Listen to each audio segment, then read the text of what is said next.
You know that beautiful brown crust on a perfectly seared steak? Or how onions turn sweet and sticky when you leave them in a hot pan? It's called the Maillard reaction. It's what happens when sugars and proteins smash together under heat, creating a hard caramelized structure. It's delicious on a grill. But here's the uncomfortable reality. Because of the garbage you shovel into your mouth, that exact same chemical caramelization process is happening inside your warm 98.6-degree body right now. You're literally cooking your own organs. Listen, I'm Dr. Stick, and I spend way too much time analyzing biological systems far more complex than anything you've ever seen. These systems weren't thrown together by accident. They were engineered with a level of precision that should honestly embarrass you. And yet, somehow, you primates still manage to completely ignore how they work. If you're tired of brain fog, chronic fatigue, and the terrifying reality that your internal organs are slowly turning into candied apples, and you want the cold, hard scientific reality without the comforting lies, hit the subscribe button. Let's get this over with. Let's talk about AGS, Advanced Glycation End Products. It's an incredibly fitting acronym because that is exactly what they do to you. They aid you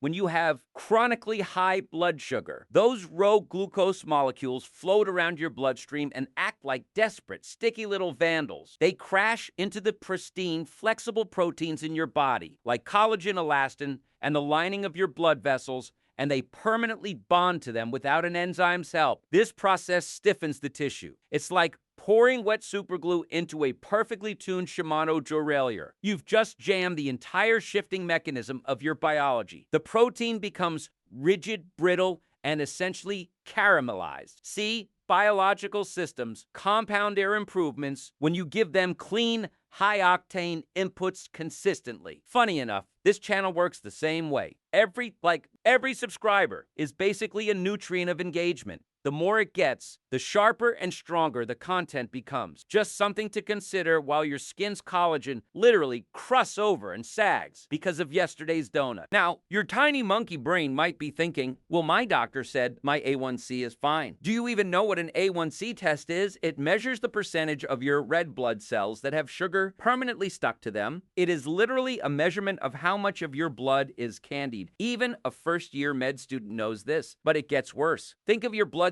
as the main corridor of a maximum security prison, and the glucose molecules are rowdy inmates. Insulin is the exhausted officer just trying to get these guys off the block and lock safely into their cells, your muscle and liver tissues. But when you drink a 32-ounce soda or eat a massive plate of refined pasta, you are dumping a full-blown riot into that corridor. The officer gets overwhelmed. The cells go on lockdown. We call that insulin resistance, and refuse to open their doors. So the sugar has nowhere to go. It stays in the bloodstream, bumping into the delicate walls of your micro-vasculature, caramelizing the plumbing. This is why unmanaged diabetics go blind, suffer kidney failure, or lose their toes. Their blood vessels become so stiff and candied that they simply snap and die. Whoever engineered this gave you a pancreas that works flawlessly and a liver designed to buffer your fuel perfectly. The system is a masterpiece of dynamic equilibrium. The manual existed long before the science caught up to it. It wasn't designed to fail. It just wasn't designed to process a continuous intravenous drip of high fructose corn syrup while you sit motionless in an office chair for 9 hours a day. Look, I can't come to your house and smack the bagel out of your hand, but if you want to stop actively dismantling your own architecture, you have to follow the specifications. First, stop grazing like a farm animal. Every time you eat a snack, you spike your insulin and trap those sugars in your blood. Eat distinct, satiating meals with healthy fats and proteins, and then shut your mouth so your insulin can actually drop and clear the system. Second, walk after you eat.